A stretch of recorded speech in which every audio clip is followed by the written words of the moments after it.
सदाशिवसमारम्भाम् शङ्कराचार्यमध्यमाम् अस्मदाचार्यपर्यन्ताम् वन्दे गुरुपरम्पराम्। शनकामि चिद्रूपानन्दम् सद्गुरुम् ज्ञानभास्करम् ब्रह्मनिष्ठम् सदा शान्तम् परमानन्ददायकम्। ॐ सहना भवतु सहनौ भुनक्तु सह वीर्यङ्करवावहै तेजस्विनावधीतमस्तु मा विद्विषावहै। ॐ शान्ति शान्ति शान्तिः। ಆತ್ಮೀಯರಾದ ಎಲ್ಲರಿಗೂ ಕೂಡ ಈ ಸತ್ಸಂಗಕ್ಕೆ ಸ್ವಾಗತ. ಈ ದಿನ ನಾವು ಶಂಕರ ಭಗವತ್ಪಾದರು ಬರೆದಂತಹ ಪ್ರಾತಸ್ಮರಣಂ ಎನ್ನುವಂತಹ ಸ್ತೋತ್ರವನ್ನ ಅಭ್ಯಾಸ ಮಾಡೋಣಂತೆ. ಭಗವತ್ಪಾದರು ಅನೇಕ ಸ್ತೋತ್ರಗಳನ್ನು ಬರೆದಿದ್ದಾರೆ. ದಕ್ಷಿಣಾಮೂರ್ತಿ ಸ್ತೋತ್ರ, ಲಕ್ಷ್ಮೀ ನರಸಿಂಹ ಸ್ತೋತ್ರ, ಇದಲ್ಲದೆ ಅನೇಕ ಶ್ಲೋಕಗಳನ್ನು ಬರೆದಿದ್ದಾರೆ. ಪಂಚಕಂ, ಅಷ್ಟಕ, ದಶಕಂ, ದಶಶ್ಲೋಕಿ. ಹೀಗೆ ನಾವು ಕೂಡ ಧನ್ಯಾಷ್ಟಕಂ ಅಭ್ಯಾಸ ಮಾಡಿದ್ದೀವಿ, ಸಂಧಾನಾಷ್ಟಕಂ ಅಭ್ಯಾಸ ಮಾಡಿದ್ದೀವಿ. ಅದೇ ರೀತಿ ಕೌಪಿನ ಪಂಚಕಮ್ಮು ಮತ್ತೆ ಸಾಧನ ಪಂಚಕಮ್ಮು. ಆತ್ಮೀಯರೇ, ಇಷ್ಟಲ್ಲದೆ ನಾವು ಭಗವತ್ಪಾದರು ಬರೆದಂತಹ ಅನೇಕ ಪ್ರಕರಣ ಗ್ರಂಥಗಳನ್ನು ಅಭ್ಯಾಸ ಮಾಡಿದ್ದೀವಿ. ಜೊತೆಗೆ ಭಗವತ್ಪಾದರು ಪ್ರಸ್ಥಾನತ್ರಯಕ್ಕೆ ಭಾಷ್ಯವನ್ನು ಕೂಡ ಬರೆದಿದ್ದಾರೆ. ನಾವು ಕೆಲವು ಉಪನಿಷತ್ತನ್ನು ಕೂಡ ಭಾಷ್ಯ ಸಮೇತ ನಾವು ಅಭ್ಯಾಸ ಮಾಡಿದ್ದೀವಿ, ಕಠೋಪನಿಷತ್ತಾಗ್ಲಿ. ಹಾಗೆ ಅವರ ಒಂದು ಪ್ರಾರಂಭಿಕ ಗ್ರಂಥವಾದಂತಹ ತತ್ವಬೋಧ, ಆತ್ಮಬೋಧ, ಆತ್ಮಾನಾತ್ಮ ವಿವೇಕ, ಇಂತಹ ಅನೇಕ ಗ್ರಂಥಗಳನ್ನು ನಾವು ಅಭ್ಯಾಸ ಮಾಡ್ಕೊಂಡು ಬಂದಿದ್ದೀವಿ. ಆದರೆ ಅವರು ಕೊಟ್ಟಂತಹ ಈ ಒಂದು ಸನಾತನ ಧರ್ಮದ ಒಂದು ಏನು ಅದ್ಭುತವಾದಂಥ ಜ್ಞಾನ ಭಂಡಾರವಿದೆಯೋ, ಅದು ನಾವು ಎಷ್ಟು ಜನ್ಮಗಳು ಕಳೆದ್ರೂ ಕೂಡ ಬಹುಶಃ ಅಷ್ಟನ್ನು ನಾವು ಅಭ್ಯಾಸ ಮಾಡ್ತೀವಲ್ವ ಗೊತ್ತಿಲ್ಲ. ಅಥವಾ ಅವರದ್ದು ಕೆಲವೇ ಗ್ರಂಥಗಳನ್ನು ಅಭ್ಯಾಸ ಮಾಡಿದ್ರೂ ಕೂಡ ಆ ತತ್ವವನ್ನು ತಿಳಿಯುವುದು ಮುಖ್ಯ. ಅದಕ್ಕೆ ಅವರು ಕೊಟ್ಟಂತಹ ಪ್ರತಿಯೊಂದು ಸ್ತೋತ್ರಗಳಲ್ಲೂ, ಶ್ಲೋಕಗಳಲ್ಲೂ, ಗ್ರಂಥಗಳಲ್ಲೂ ಕೂಡ ಆ ಒಂದು ಮೂಲ ಲಕ್ಷ್ಯವನ್ನ ಅದ್ಭುತವಾಗಿ ಅವರು ತಿಳಿಸ್ಕೊಡ್ತಾರೆ. ಇದು ಪ್ರಾತಸ್ಮರಣಂ ಅನ್ನುವುದು ಪ್ರಕರಣ ಗ್ರಂಥ. ಯಾತಕ್ಕೆ ಇದು ಪ್ರಕರಣ ಗ್ರಂಥ ಅಂತ ಹೇಳ್ತಾರೆ? ಸರ್ವ ಉಪನಿಷತ್ಗಳ ಸಾರವನ್ನ ಈ 3 ಶ್ಲೋಕಗಳಲ್ಲಿ ಅಷ್ಟು ಅದ್ಭುತವಾಗಿ ತಿಳಿಸಿದ್ದಾರೆ. ಜೊತೆಗೆ ಅವರ ಭಾಷೆ ಕೂಡ ಪ್ರೌಢತೆಯಿಂದ ಕೂಡಿದೆ. ಆದರೆ ಈ ಒಂದು ಪ್ರಾತಸ್ಮರಣಮನ್ನ ವೇದಾಂತ ಬಾಲಬೋಧ ಅಂತ ಹೇಳ್ತಾರೆ. ಆದರೆ ನಮಗೆ ಇದು ವೇದಾಂತ ಪ್ರೌಢಬೋಧವೇ ಆಗಿದೆ. ಯಾಕೆಂದ್ರೆ ಉಪನಿಷತ್ತಿನ ಮುಖ್ಯವಾದ ವಿಷಯವನ್ನೇ ಪ್ರಧಾನವಾಗಿ ಈ ಸ್ತೋತ್ರದಲ್ಲಿ ಸ್ಪಷ್ಟಪಡಿಸಬೇಕು ಅಂದರೆ ಅದು ಅವರ ಪ್ರೌಢತೆಗೆ ಕಾರಣವಾಗುತ್ತೆ. ಆದ್ಮೇಲೆ ಇದು ಪ್ರಾತಸ್ಮರಮನ್ನ ಮೊದಲನೆಯ ಶ್ಲೋಕವೇ ಮಾಂಡುಕ್ಯ ಉಪನಿಷತ್ತಿನ ಪ್ರಧಾನ ವಿಚಾರವಾದಂತಹ ಅವಸ್ಥಾತ್ರಯದ ಬಗ್ಗೆ ತಿಳಿಸ್ತಾ ಇದ್ದಾರೆ. ನಾವು ಮೊದಲು ಈ ಪ್ರಾತಸ್ಮರಣಂ ಸ್ತೋತ್ರವನ್ನ ಕೇಳೋಣಂತೆ. ಅದನ್ನ ಸುಮಾ ಅವರು ಹೇಳ್ತಾರೆ ಇವಾಗ. ಓಂ ಪ್ರಾತಸ್ಮರಾಮಿ ಹೃದಿ ಸ್ಫುರದಾತ್ಮತತ್ವಂ ಸಚ್ಚಿತ್ ಸುಖಂ ಪರಮಹಂಸ ಗತಿಂ ತುರೀಯಂ ಯತ್ ಸ್ವಪ್ನ ಜಾಗರ ಸುಷುಪ್ತಮವೈತಿ ನಿತ್ಯಂ ತದ್ಬ್ರಹ್ಮ निष्कलमहम् न च भूतसङ्घः प्रातर्भजामि मनसा वचसामगम्यम् वाचो विभान्ति निखिल यदनुग्रहेण यन्नेति नेति वचनैर्निगमावोचुः तं देवदेवमजमच्युतमाहुरग्र्यम् प्रातर्नमामि तमसः परमर्कवर्णम् पूर्णं सनातनपदं पुरुषोत्तमाख्यम् यस्मिन्निदं जगदशेषमशेषमूर्तौ रज्ज्वाम्भुजङ्गमैव प्रतिभासितं वै रज्ज्वाम्भुजङ्गमैव प्रतिभासितं वै. ಸುಮಧುರವಾದ ಕಂಠದಿಂದ ನಮಗೆ ಸುಂದರವಾಗಿ ಈ ಸ್ತೋತ್ರವನ್ನು ನೀವು ಹೇಳಿದ್ದೀರಾ. ಇವಾಗ ಈ ಒಂದು ಸ್ತೋತ್ರದ ಮೊದಲನೆಯ ಪ್ರಕರಣದ ಪದ ವಿಭಾಗವನ್ನು ಮಾಡ್ಕೊಂತ ಆ ಪದಗಳ ಅನ್ವಯ ಸಮೇತವಾಗಿ ನಾವು ಅರ್ಥವನ್ನು ಗ್ರಹಿಸೋಣ. ಯಾಕೆಂದ್ರೆ ಯಾವಾಗ ಈ ರೀತಿ ನಾವು ಅಭ್ಯಾಸ ಮಾಡ್ತೀವೋ ನಾವು ಆ ಸ್ತೋತ್ರವನ್ನು ಹೇಳ್ಕೊಂಡಾಗ ನಮ್ಮ ಮನಸ್ಸು ಅಷ್ಟೇ ಸ್ಪಂದಿಸುವುದಕ್ಕೆ ಸಾಧ್ಯ ಆಗುತ್ತೆ. ಆದ್ಮೇಲೆ ಆ ದೃಷ್ಟಿಯಿಂದ ನಾವು ಈ ಒಂದು ಪದ್ಧತಿಯಂತೆ ಅಭ್ಯಾಸ ಮಾಡ್ತಾ ಬಂದಿದ್ದೀವಿ. ಅದರಂತೆ ಮೊದಲನೆಯ ಶ್ಲೋಕದಲ್ಲಿ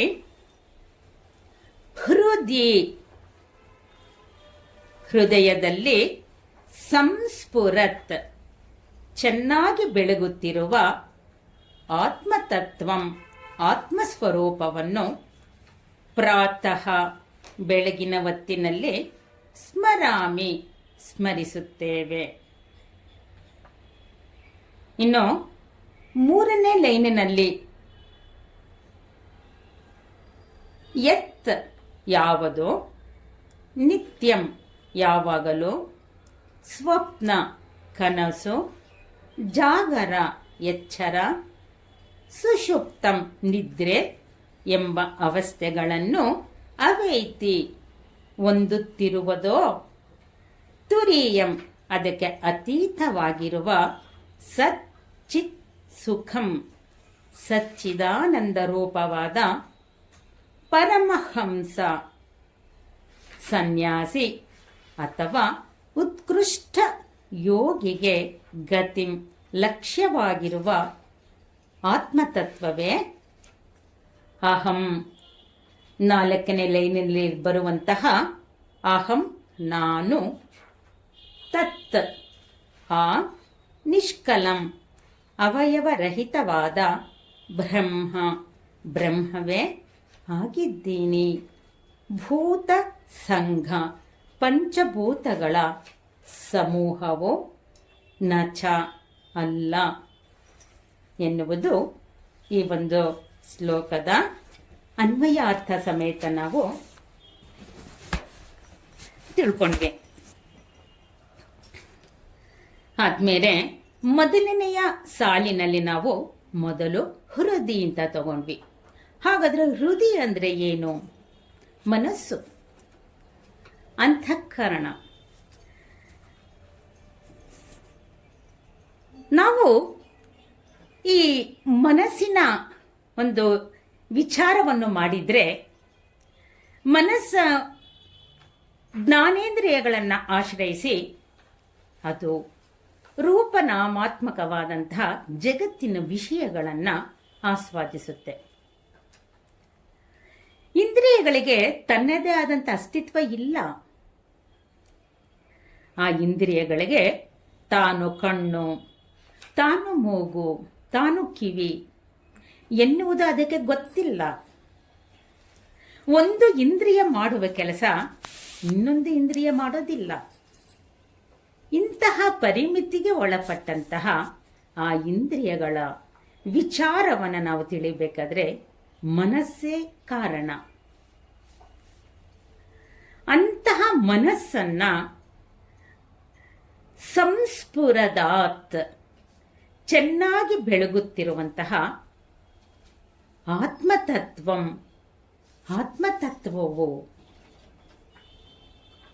ಏನಿದು? ಇವಾಗ ನೀವು ಹೇಳಿದ್ರಿ ಮನಸ್ಸೇ ಕಾರಣ ಅಂತ. ಆದರೆ ಇಲ್ಲಿ ಭಗವತ್ಪಾದರು ಹೇಳ್ತಾ ಇದ್ದಾರೆ, ಈ ಹೃದಯವನ್ನ ಅಂದರೆ ಈ ಮನಸ್ಸು ಅಥವಾ ಈ ಅಂತಃಕರಣದಲ್ಲಿ ಇರುವಂತಹ ಬುದ್ಧಿ, ಚಿತ್ತ, ಅಹಂಕಾರವಾಗ್ಬೋದು, ಇದೆಲ್ಲವನ್ನು ಆತ್ಮನು ಬೆಳಗುತ್ತಿರುವನು ಅಂತ ಹೇಳ್ತಿದ್ದೀರಲ್ಲ. ಸಂಶಯ ಬರ್ಬೋದು. ಆದರೆ ಆತ್ಮೀಯರೇ, ಮನಸ್ಸು ಕೂಡ ಪರಿಮಿತಿಗೆ ಒಳಪಟ್ಟಿದೆ. ಮನಸ್ಸಿನಲ್ಲಿ ಬರುವಂತಹ ಅನೇಕ ಸಂಕಲ್ಪ ವಿಕಲ್ಪವಾದಂಥ ವೃತ್ತಿಗಳು, ಅದು ಎಂತಹ ವೃತ್ತಿ ಎಂದು ತಿಳಿಬೇಕು ಅಂದ್ರೂ ಕೂಡ ಅದು ಆತ್ಮತತ್ವವನ್ನೇ ಆಶ್ರಯಿಸಬೇಕು, ಆತ್ಮನನ್ನೇ ಆಶ್ರಯಿಸಬೇಕು. ಹೃದಯ ಸಂಸ್ಫುರತ್, ಸಮ್ಯಕ್ ಸ್ಫುರತ್ ಅಂತ ಭಗವತ್ಪಾದರು ಹೇಳ್ತಿದ್ದಾರೆ. ಅದಕ್ಕೆ ಉಪನಿಷತ್ತು ವಿಚಾರವನ್ನು ಹೇಳುತ್ತೆ. ಹೃದಯ ಕುಹರ ಮಧ್ಯೆ ಕೇವಲಂ ಬ್ರಹ್ಮ ಮಾತ್ರಂ ಅಹಂ ಅಹಂ ಇತಿ ಆತ್ಮರೂಪೇಣ ಭಾತಿ. ಆಹಾ, ಅವನು ಅಂದರೆ ಆ ಆತ್ಮತತ್ವವೇ ನನ್ನ ಹೃದಯದಲ್ಲಿ ನಾನು ಎಂದು ಸ್ಫುರಣಗೊಳ್ಳುತ್ತಿರುವಂತಹ ಆ ಪರಮೇಶ್ವರನೇ, ಅದೇ ಬ್ರಹ್ಮ ಎಂದು ಗೊತ್ತಾಗುವುದು ಎನ್ನುವುದು ಉಪನಿಷತ್ ವಾಕ್ಯ ಆಗಿದೆ. ಯಾಕೆಂದ್ರೆ ಮನಸ್ಸಿನ ವ್ಯವಹಾರಗಳು ಕೂಡ ನನಗೆ ಗೊತ್ತಾಗ್ತಿದೆ. ನಾನು ಮನಸ್ಸಿನಲ್ಲಿ ಬರುವಂತಹ ಅನೇಕ ವೃತ್ತಿಗಳನ್ನು, ಇದು ಎಂತಹ ವೃತ್ತಿ ಎನ್ನುವುದನ್ನು ಕೂಡ ವೀಕ್ಷಿಸುತ್ತಿರುವವನು ನಾನು. ಅವುಗಳಿಗೆ ಯಾವುದೇ ಸ್ವತಂತ್ರತೆ ಇಲ್ಲ. ಮನಸ್ಸು ಯಾವ ವೃತ್ತಿ ಬರುತ್ತಾ ಆ ಆಕಾರ ಹೊಂದಿತ್ತಷ್ಟೇ. ಆನೆ ಬಂತು ಹೋಯ್ತು, ಗುಲಾಬಿ ಹೂವು ಆ ವೃತ್ತಿ ಬಂತು ಹೋಯ್ತು. ಆದರೆ ಹೀಗೆ ಪ್ರತಿಕ್ಷಣವೂ ವಿಕಾರಗಳಿಂದ ಕೂಡಿದಂತಹ ಆ ವೃತ್ತಿಗಳು ಯಾರಿಗೆ ತಿಳಿತಿದೆ? ನನಗೆ ತಿಳಿತಿದೆ. ಆ ನಾನೇ ಆತ್ಮ, ಅದೇ ತತ್ವ. ಆ ಆತ್ಮತತ್ವದಿಂದ ಹೃದಯ, ಈ ಒಂದು ಮನಸ್ಸು ಹಾಗೂ ಅಂತಃಕರಣವನ್ನು ಬೆಳಗುತ್ತಿರುವಂತಹ ಆ ತತ್ವವನ್ನು ನಾನು ಪ್ರಾತಃ ಸ್ಮರಾಮಿ. ಆಹಾ, ಪ್ರಾತಃ ಅಂದರೆ ಬೆಳಗಿನ ಹೊತ್ತಿನಲ್ಲಿ. ಏನಿದು? ಬೆಳಗಿನ ಹೊತ್ತಿನಲ್ಲಿ ನಾನು ಈ ಆತ್ಮತತ್ವವನ್ನು ಸ್ಮರಿಸಬೇಕು ಅಂತ ಹೇಳ್ತಾ ಇದ್ದಾರಲ್ಲ ಭಗವತ್ಪಾದರು. ಯಾಕೆಂದ್ರೆ ಆತ್ಮೀಯರೇ, ಬೆಳಿಗ್ಗೆ ಅಂದರೆ ನಮ್ಮ ಸನಾತನ ಧರ್ಮದಲ್ಲಿ ಬ್ರಾಹ್ಮಿ ಸಮಯ ಅಂತ ಹೇಳ್ತೀವಿ. ಆ ಒಂದು ಪ್ರಾತಃ ಕಾಲದಲ್ಲಿ ಆವಾಗ ತಾನೇ ಸೂರ್ಯ ತನ್ನ ಹೊಂಗಿರಣದ ಮೂಲಕ ಆಕಾಶವನ್ನೆಲ್ಲ ಪಸರಿಸಿ ಆನಂದವನ್ನು ಕೊಡುತ್ತೆ. ಅದರ ಜೊತೆಗೆ ಪಕ್ಷಿಗಳ ಕಲರವ ಕೂಡ ನಮಗೆ ಬಹಳ ಮಧುರವಾದ ಧ್ವನಿಯ ಮೂಲಕ ಮನಸ್ಸಿಗೆ ಆನಂದವನ್ನು ಕೊಡುತ್ತೆ. ಇಷ್ಟೇ ಅಲ್ಲ, ಆ ತಂಪಾದ ಗಾಳಿ ಅಂತೂ ಎಲ್ಲರಿಗೂ ಪ್ರಿಯವಾದದ್ದು ಪ್ರಾತಃ ಕಾಲ, ಬೆಳಗಿನ ಹೊತ್ತು. ಅಂತಹ ಹೊತ್ತಿನಲ್ಲಿ ನಾನು ಇನ್ನಷ್ಟು ಆನಂದವನ್ನು, ಸಮಾಧಾನವನ್ನು ಹೊಂದಬೇಕು ಅಂತಂದರೆ ಅದಕ್ಕೆ ಈ ಆತ್ಮತತ್ವವನ್ನು ಪ್ರಾತಃ ಬೆಳಗಿನ ಹೊತ್ತಿನಲ್ಲಿ ಸ್ಮರಿಸುತ್ತೇನೆ ಅಂತ ಹೇಳ್ತಿದ್ದಾರೆ. ಇನ್ನೊಂದು ಪ್ರಾತಃ ಕಾಲದ ವಿಶೇಷ ಅಂದರೆ ಆತ್ಮೀಯರೇ, ಅದು ಹೇಗೆ ನಮಗೆ ಸಂತೋಷ ಕೊಡುತ್ತೆ ಅಂತ ನಾವೆಲ್ಲರೂ ಕೂಡ ಇದನ್ನು ಅನುಭವಿಸಿದ್ದೀವಿ. ಎದ್ದ ತಕ್ಷಣ ನೀವು ಕೌಸಲ್ಯ ಸುಪ್ರಜಾ ರಾಮ ಪೂರ್ವ ಸಂಧ್ಯಾ ಪ್ರವರ್ತತೆ ಉತ್ತಿಷ್ಠ ನರಶಾರ್ಧೂಲ ಕರ್ತವ್ಯಂ ದೈವಮಾಹ್ನಿಕಂ. ಈ ಒಂದು ಧ್ವನಿ ಕೇಳ್ತಾ ಇದ್ರೆ ಆದ್ಮೇಲೆ ನಾವಿಂದು ಬೆಳಗಿನ ಆ ಒಂದು ಆಹ್ಲಾದ ನಮಗುಂಟಾಗ್ಬಿಡುತ್ತೆ. ಅಂತಾದು ಭಗವತ್ಪಾದರು ಹೇಳ್ತಿದ್ದಾರೆ, ನಿನ್ನ ಸಹಜ ಸ್ವರೂಪವಾದಂಥ ಆತ್ಮತತ್ವವನ್ನ ನೀನು ಬೆಳಿಗ್ಗೆ ಸ್ಮರಣೆ ಮಾಡ್ತಾ ಎದ್ದಿದ್ದಾದ್ರೆ ಮನಸ್ಸೆಲ್ಲವೂ ಆನಂದವಾಗುತ್ತೆ. ಜೊತೆಗೆ ನನ್ನ ವ್ಯವಹಾರಗಳು ಕೂಡ ಅಷ್ಟೇ ಸಮಾಧಾನವಾಗಿ ಶಾಂತವಾಗಿ ನಡೆಯುತ್ತೆ. ಆ ದೃಷ್ಟಿಯಿಂದ ಬೆಳಗ್ಗೆ ಎದ್ದ ತಕ್ಷಣ ಪ್ರಾತಃ ಕಾಲದಲ್ಲಿ ಹೇಳ್ತಾನೆ ನಾವು ಈ ಸ್ಮರಣೆಯನ್ನು ಮಾಡಿದ್ದಾದ್ರೆ ಆ ಒಂದು ಜಡವಾದ ದೇಹ ತಮೋ ಗುಣದಲ್ಲಿ ಮಲಗಿರುತ್ತೆ.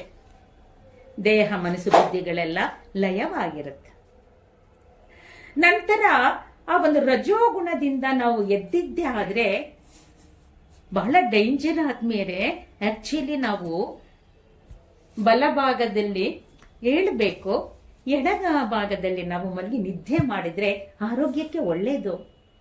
ನಾವು ಏನು ಕೆಲಸ ಮಾಡಬೇಕು ಅಂತ ನಾವು ನೆನೆಸ್ಕೊಂತ ಯಾವ್ಯಾವ ಕೂಡ ಎದ್ರೆ ಎಷ್ಟೋ ಜನಕ್ಕೆ ಹಾರ್ಟ್ ಅಟ್ಯಾಕ್ ಕೂಡ ಆಗಿದೆ.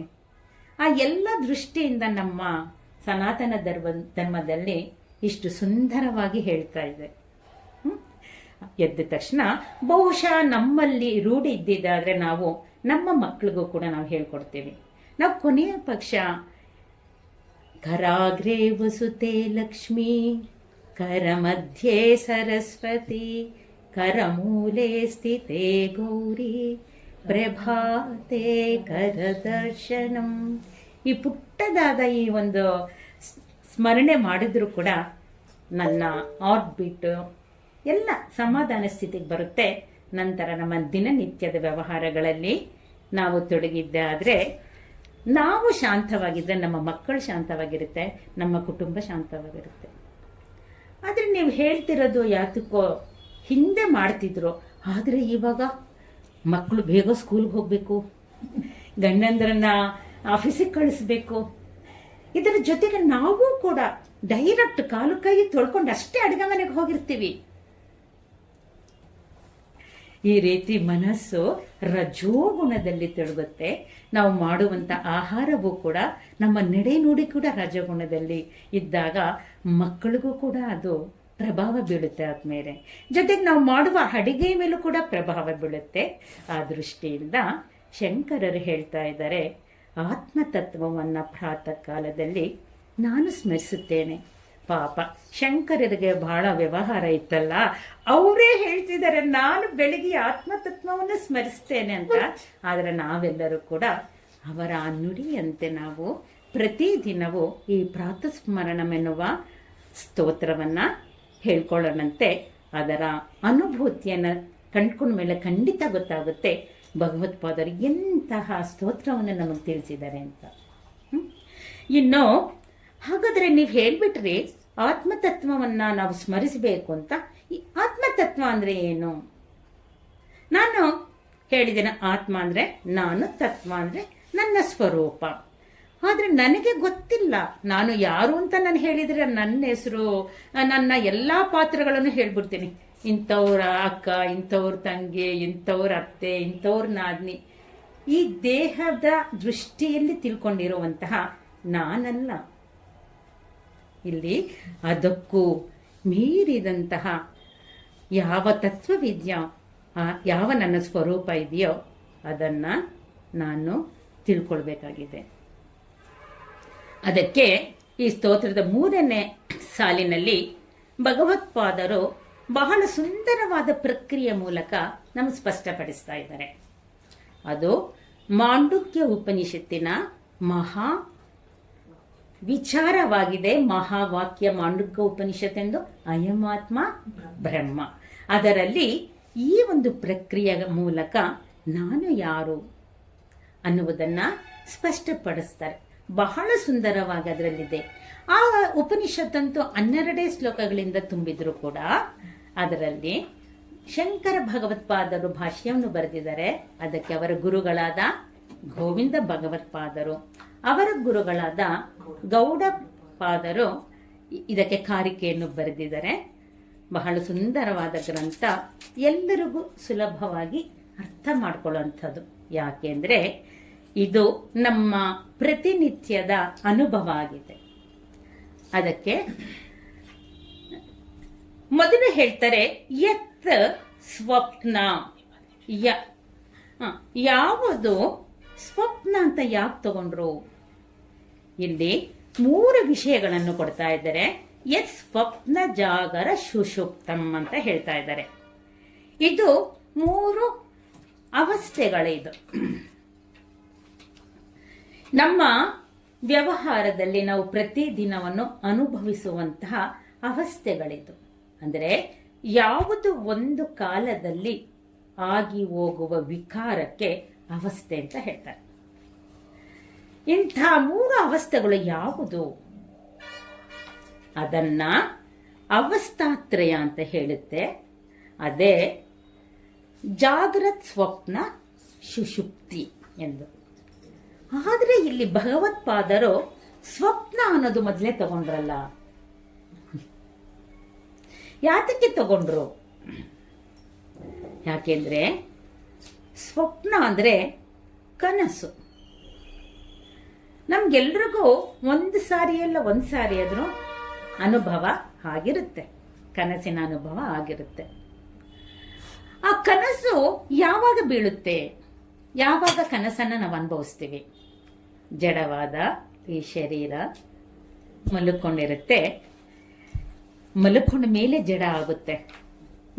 ಯಾಕೆಂದ್ರೆ ದೇಹ ಮತ್ತೆ ಇಂದ್ರಿಯಗಳು ಎಲ್ಲವೂ ನಾನು ಮಲ್ಕೊಂಡಾಗ ಲಯವಾಗಿರುತ್ತೆ. ಆದರೆ ಸ್ವಪ್ನ ಯಾವಾಗ ಕಾಣ್ತೀವಿ? ಅದು ಹೇಗೆ ಗೊತ್ತಾಗುತ್ತೆ? ಯಾವಾಗ ಆ ಒಂದು ಕನಸು ನನಗೆ ಬೀಳಬೇಕು ಅಂತಂದ್ರೆ ಅದು ನನ್ನ ಮನಸ್ಸಿಗೆ ಗೋಚರವಾಗುತ್ತೆ. ಹಾಗಾದ್ರೆ ಮನಸ್ಸು ಎಚ್ಚರವಾಗಿರುತ್ತಾ? ಇದೆಲ್ಲವೂ ಲಯವಾಗಿದ್ರು ಮನಸ್ಸು ಎಚ್ಚರವಾಗಿರುತ್ತೆ? ಕನಸಲ್ಲಿ ಎಚ್ಚರವಾಗಿರುತ್ತೆ. ಆದ್ರೆ ಅದು ಹೇಗೆ ಸಾಧ್ಯ? ಭಗವತ್ಪಾದರು ಹೇಳ್ತಾರೆ, ಜಾಗೃತ ಅವಸ್ಥೆಯಲ್ಲಿ ನಿಮ್ಮ ಮನಸ್ಸಿನಲ್ಲಿ ಯಾವ ವಾಸನೆಗಳು ಉಳಿದಿರುತ್ತೋ ಆ ವಾಸನೆಗಳಿಗೆ ತಕ್ಕಂತೆ, ಆ ವಾಸನೆಗಳು ಯಾವುದೋ ಭೂತಕಾಲದ್ದಾಗಿರ್ಬೋದು ಅಥವಾ ಭವಿಷ್ಯತ್ ಕಾಲದಾಗಿರ್ಬೋದು, ಅಂತಹ ವಾಸನೆಗಳು ನನ್ನ ಮನಸ್ಸಿನಲ್ಲಿ ಇದ್ದು ಅದು ಕನಸಿನ ರೂಪದಲ್ಲಿ ನಾವು ನೋಡ್ತೀವಿ. ಹಾಗಾದ್ರೆ ಇದು ಸತ್ಯವಾ? ಕನಸು ಸತ್ಯನಾ? ನಮ್ಮ ಅನುಭವದಲ್ಲಿ ನಾವು ಕನಸು ಕಂಡಿರೋದು ಸತ್ಯವಾಗಿದೆಯಾ? ಇಲ್ಲ ಅಲ್ಲ. ಇವಾಗ ಕನಸು ಸತ್ಯ ಆಗಿರೋದನ್ನ ನಾವು ಗಮನಿಸಿಲ್ಲ.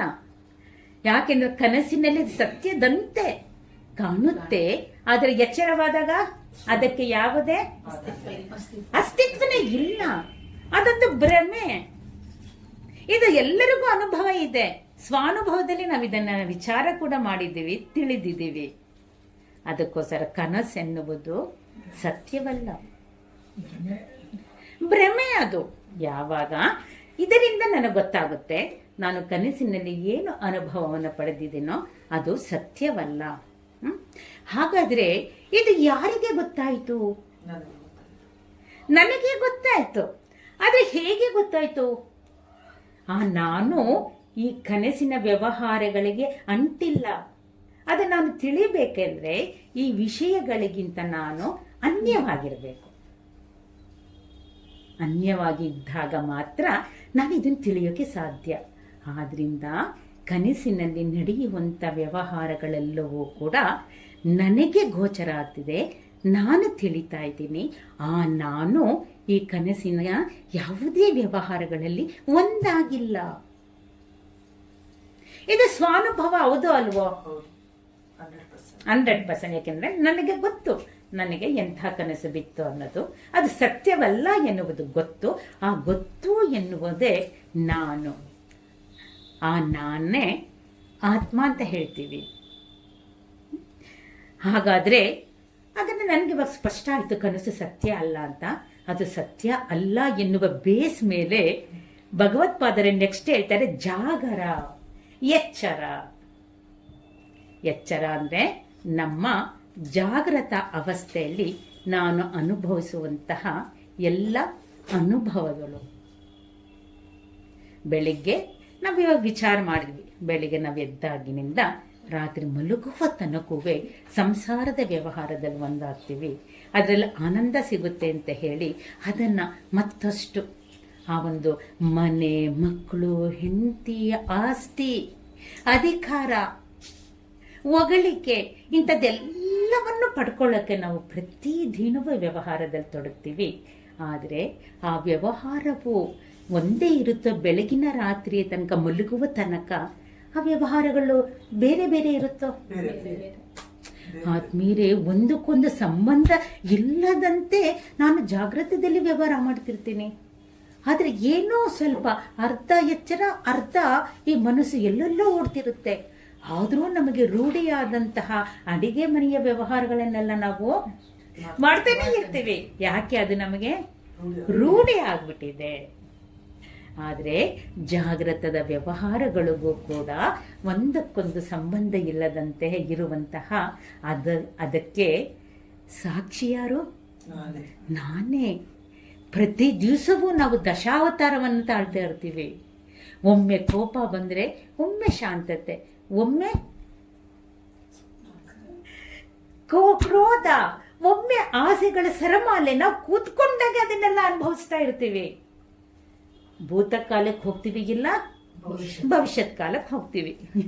ಈ ರೀತಿ ನಮ್ಮ ಜಾಗೃತ ಅವಸ್ಥೆಯಲ್ಲಿ ನನ್ನ ವ್ಯವಹಾರಗಳೆಲ್ಲವೂ ಬದಲಾವಣೆ ವಿಕಾರಗಳಿಂದ ಕೂಡಿದಂತಹ ಇದು ಯಾರಿಗೆ ಅನುಭವ ಆಯಿತು? ಆದರೆ ಆ ನಾನು ಬದಲಾಗಿದ್ದೇ ಆದರೆ ಜಾಗೃತದ ವ್ಯವಹಾರ ನಮಗೆ ಗೊತ್ತಾಗ್ತಿತ್ತಿಲ್ಲ. ಯಾವುದು ಕನಸಿನಲ್ಲಿ ಇದೆಯೋ ನಾನು ಕನಸಿಗೆ ಅಂಟಿಲ್ಲ. ಅದೇ ರೀತಿ ಜಾಗೃತದ ವ್ಯವಹಾರಗಳಿಗೂ ಕೂಡ ಆ ನಾನು ಸಾಕ್ಷಿಯಾಗಿ ನೋಡ್ತಿದೆಯಲ್ಲ, ಆ ನಾನು ಅದಕ್ಕೆ ಅಂಟಿಲ್ಲ. ಹಾಗಾದರೆ ನಾನು ಜಾಗೃತಕ್ಕೂ ಸಾಕ್ಷಿಯಾಗಿದ್ದೀನಿ, ಮತ್ತೆ ಸ್ವಪ್ನಕ್ಕೂ ಸಾಕ್ಷಿಯಾಗಿದ್ದೀನಿ. ಎರಡು ಅವಸ್ಥೆಗಳ ವಿಚಾರವಾಯಿತು.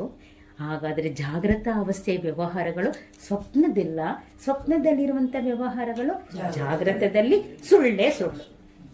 ಇಲ್ಲ, ಒಂದು ವಿಚಾರ ಸ್ಪಷ್ಟ ಮಾಡ್ಕೊಳ್ಳೋಣ. ಈ ಒಂದು ಕನಸಿನ ವ್ಯವಹಾರ ಸುಳ್ಳು ಅಂತ ಹೇಳಿದ್ವಲ್ಲ, ಹಾಗಾದರೆ ಜಾಗೃತದ ವ್ಯವಹಾರ ಸತ್ಯವೋ? ಹಾಗಾದ್ರೆ ಅದು ಸತ್ಯ ಅಲ್ಲ ಅಂದಮೇಲೆ ಯಾಕಲ್ಲ? ಬದಲಾವಣೆ ಆಗ್ತಿರುತ್ತೆ. ಅದು ಮಿಥ್ಯವೂ ಕೂಡ, ಸತ್ಯದಂತೆ ಕಾಣುವಂಥ ಮಿಥ್ಯ ಅದು. ಅದಕ್ಕೆ ಯಾವುದೇ ಸ್ಥಿರತೆ ಇಲ್ಲ. ಆ ದೃಷ್ಟಿಯಿಂದ ಭಗವತ್ಪಾದರು ಹೇಳ್ತಾರೆ, ಜಾಗೃತದಲ್ಲಿ ನಡೆಯುವಂಥ ವ್ಯವಹಾರಗಳು ಕೂಡ ಸತ್ಯವಲ್ಲ, ಅದಕ್ಕೆ ಸಾಕ್ಷಿಯಾಗಿ ನೋಡುತ್ತಿರುವಂಥ ನಾನು ಸತ್ಯ. ಅದಕ್ಕೆ ಭಗವತ್ಪಾದರು ಒಂದು ಮಹಾನ್ ವಾಕ್ಯವನ್ನೇ ಹೇಳ್ತಾರೆ ಇದರ ಬಗ್ಗೆ. ಯಾವುದದು? ಬ್ರಹ್ಮ ಸತ್ಯ ಜಗನ್ಮಿಥ್ಯ ಅಂತ ಹೇಳಿ ಮೊದಲನೆಯ ಬಾರಿಗೆ ಹೇಳಿದ್ದು ಶಂಕರ ಭಗವತ್ಪಾದರು. ಹಾಗಾದರೆ ಎರಡು ಅವಸ್ಥೆಗಳಾಯಿತು. ಇನ್ನೊಂದು ಅವಸ್ಥೆ ಯಾವುದೋ? ಸುಷುಪ್ತಿ. ಹಾಗಾದರೆ ಸುಷುಪ್ತಿ ಅಂದ್ರೆ ನಿದ್ರೆ, ಗಾಢ ನಿದ್ರೆ. ಇದು ಕೂಡ ನಮ್ಮ ಜೀವನದಲ್ಲಿ ನಾವು ಅನುಭವಿಸುವಂಥದ್ದು, ಪ್ರತಿ ದಿವಸವೂ ಅನುಭವಿಸುವಂಥದ್ದು. ಈ ಮೂರು ಅವಸ್ಥೆಗಳು ವಿಕಾರದಿಂದ ಕೂಡಿರುವಂಥದ್ದು. ಇನ್ನು ಸುಷುಪ್ತಿಯಲ್ಲಿ ನನಗೆ ಒಮ್ಮೆ ಗಾಢ ನಿದ್ರೆ ಅಂತ ಹೇಳಿದ್ರಿ, ಒಮ್ಮೆ ಗಾಢ ನಿದ್ರೆ ಬರುತ್ತೆ. ಅದು ಏನು ಅವಷ್ಟಕ್ಕೆ ಬರಲ್ಲ. ಗಾಢ ನಿದ್ರೆನೂ ಕೂಡ ಕೆಲವು ಗಂಟೆಗಳು ಬರ್ಬೋದು, ಆದರೆ ಮತ್ತೆ ನನಗೆ ಎಚ್ಚರ ಆಗ್ಬೋದು. ಮತ್ತೆ ನನಗೆ ಮಲಗಿದ್ರು ಕೂಡ ಮತ್ತೆ ಗಾಢ ನಿದ್ರೆ ಬರದೇ ಇರ್ಬೋದು. ಆ ಒಂದು ಎಚ್ಚರವು ನನಗೆ ಆರಾಮ ಅಲ್ಲ. ನಮಗೆ ಆ ನಿದ್ರೆಯಲ್ಲಿ ನಮಗೆ ನಿದ್ದೆ ಬಂದ್ರೇನೆ ಆರಾಮ. ಅರ್ಧಂಬರ್ಧ ನಿದ್ರೆ ಬಂದರೂ ಕೂಡ ನಮಗೆ ಸಮಾಧಾನ ಆಗೋದಿಲ್ಲ. ಆದರೂ ಗಾಢ ನಿದ್ರೆ ಅಂತ ನೀವು ಹೇಳಿದ ಮೇಲೆ, ಗಾಢ ನಿದ್ರೆಯಿಂದ ಎಚ್ಚೆತ್ಕೊಂಡ ಮೇಲೆ ನಮಗೆ ಗಾಢ ನಿದ್ದೆಯ ವ್ಯವಹಾರ ಗೊತ್ತಾಗುತ್ತೋ ಇಲ್ವೋ? ನನಗೆ ನಿದ್ರೆ ಬಂತು, ನಿದ್ರೆ ಚೆನ್ನಾಗಿ ಬರಲಿಲ್ಲ, ನಿದ್ರೆ ಚೆನ್ನಾಗಿ ಬಂತು ಎನ್ನುವಂಥ ವಿಚಾರಗಳೆಲ್ಲವೂ ಕೂಡ ನನಗೆ ಎಚ್ಚರ ಆದಮೇಲೆ ತಿಳಿಯುತ್ತೆ. ಹಾಗಾದರೆ ಇದು ಯಾರಿಗೆ ಗೊತ್ತಾಯಿತು? ನನಗೆ ನಾನು ಜಾಗೃತದಲ್ಲೂ ಇದ್ದೇನೆ, ಸ್ವಪ್ನದಲ್ಲೂ ಇದ್ದೇನೆ, ಗಾಢ ನಿದ್ರೆಯಲ್ಲೂ ಇದ್ದೇನೆ. ಆ ನಾನುವನ್ನು ಮಾಂಡುಕ್ಯ ಉಪನಿಷತ್ತು 4ನೇ ಪಾದ ಅಂತ ಹೇಳುತ್ತೆ. ಈ 3 ಅವಸ್ಥೆಗಳನ್ನು 3 ಪಾದಗಳು ಅಂತ ಹೇಳುತ್ತೆ. ಹಾಗಾದರೆ ಆ 4ನೆಯ ಪಾದ ಯಾವುದು? ಅದು ಒಂದು ಅವಸ್ಥೆನಾ? ಅಲ್ಲ, ಅದು ಈ 3ಕ್ಕೂ ಅತೀತವಾದಂತಹ ಆ ನಾನು ಅಂತ ನೀವು ಏನು ಹೇಳಿದ್ರೋ ಆ ನಾನುವೇ 4ನೇ ಪಾದ. ಅದನ್ನು ಮೌನಂ ಶಾಂತಂ ಅದ್ವೈತಂ ಅಂತ ಉಪನಿಷತ್ತು ಹೇಳುತ್ತೆ. ಅದೇ ನನ್ನ ಸಹಜ ಸ್ಥಿತಿ. ನಾನಿಲ್ಲಿ ತನಕ ನಾನು ಅಂದರೆ ಈ ಅವಸ್ಥೆಗಳನ್ನು ಅನುಭವಿಸುತ್ತಿರುವಂಥ ನಾನು ಅಂತ ಅಂದ್ಕೊಂಡೆ. ಆದರೆ ನನಗೆ ಭಗವತ್ಪಾದರು ಉಪನಿಷತ್ತಿನ ಉದಾಹರಣೆಯ ಮೂಲಕ ಇಲ್ಲಿ ಹೇಳ್ತಾ ಇದ್ದಾರೆ, ಆ 4ನೆಯ ಪಾದ ಅಂದರೆ 3 ಅವಸ್ಥೆಗಳಿಗೂ ಅತೀತವಾದಂತಹ ಮೌನವಾದಂತಹ ಇರುವಿಕೆಯ ಅನುಭೂತಿ ಅದು. ಅದನ್ನು 2ನೇ ಲೈನಲ್ಲಿ ತುರೀಯಂ ಅಂತ ಹೇಳ್ತಾ ಇದ್ದಾರೆ. ಮತ್ತೆ ನಾವು ಮುಂದಿನ ಸತ್ಸಂಗದಲ್ಲಿ ಆ ಮುಂದಿನ ವಿಚಾರವನ್ನು ಮತ್ತಷ್ಟು ಸ್ಪಷ್ಟಪಡಿಸ್ಕೊಂತ ವಿಚಾರವನ್ನು ಮಾಡೋಣಂತೆ. ಇವತ್ತಿನ ಸತ್ಸಂಗವನ್ನು ನಾವು ಇಲ್ಲಿಗೆ ಮುಕ್ತಾಯ ಮಾಡೋಣಂತೆ. ಶಾಂತಿ ಮಂತ್ರದೊಂದಿಗೆ ಮುಕ್ತಾಯ ಮಾಡೋಣಂತೆ. ಪೂರ್ಣಮದ ಪೂರ್ಣಮಿದಂ ಪೂರ್ಣಾತ್ ಪೂರ್ಣಮುದಚ್ಯತೆ ಪೂರ್ಣಸ್ಯ ಪೂರ್ಣಮಾದಾಯ ಪೂರ್ಣಮೇವಾವಶಿಷ್ಯತೆ. ಓಂ ಶಾಂತಿ ಶಾಂತಿ ಶಾಂತಿ. ಹರಿ ಓಂ ಶ್ರೀ ಗುರುಭ್ಯೋ ನಮಃ. ಹರಿ ಓಂ. जय श्री सद्गुरुनाथ महाराज जी की जय. ಧನ್ಯವಾದಗಳು.